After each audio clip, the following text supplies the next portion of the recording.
Niveli lumit Vjos po rritet nga ora në orë, ndërsa na presin momente kritike, ndoshta në orët në vijim, për shkak edhe të rreshjeve të shiut që kanë rënë në zonën e Gjirokastrës dhe të Greqisë. Autoritetet kanë kaluar në gjendje gatishmërie, ndërsa nga mbrëmja e kaluar dhe gjatë kësaj dite të martë duket se kemi një rritje të ndjeshme të nivelit të lumit Vjos.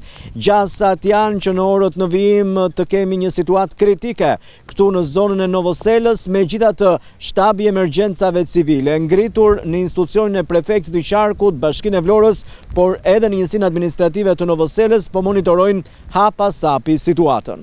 Novosela është përcaktuar si zona me rrezikuar sa i përket përmbytjeve të mundshme nisur nga parashikimet për rreshje shiu me intensitet të lartë. 7 metre 38 cm cilësohet si pika më kritike, e cila do të arrihet nëse në orët në vijim do të ketë rreshje shiu me intensitet në Greqi dhe në zonën e Qarkut të Gjirokastrës, në veçanti në Bashkinë e Përmetit.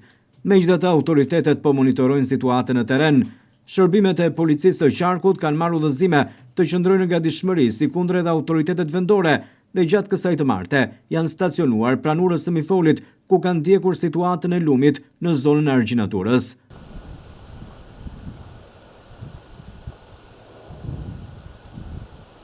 Ndërkaq punojësit e Bashkisë së Vlorës, të cilët janë pjesë e njësisë administrative të Novoselës, ishin në terren për të parë situatën e lumit Vjos, e cila këtë të martë shënoi një rritje të ndjeshme, krahasuar me ditët e zakonshme.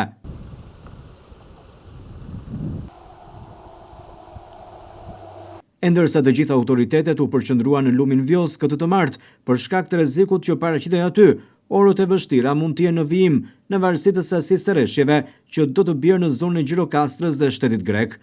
Gjatë paradites dhe mesdites së kësaj të marte, situata në Vjos ishte normale, pavarësisht se niveli ishte rritur krahasuar me ditët e mëparshme.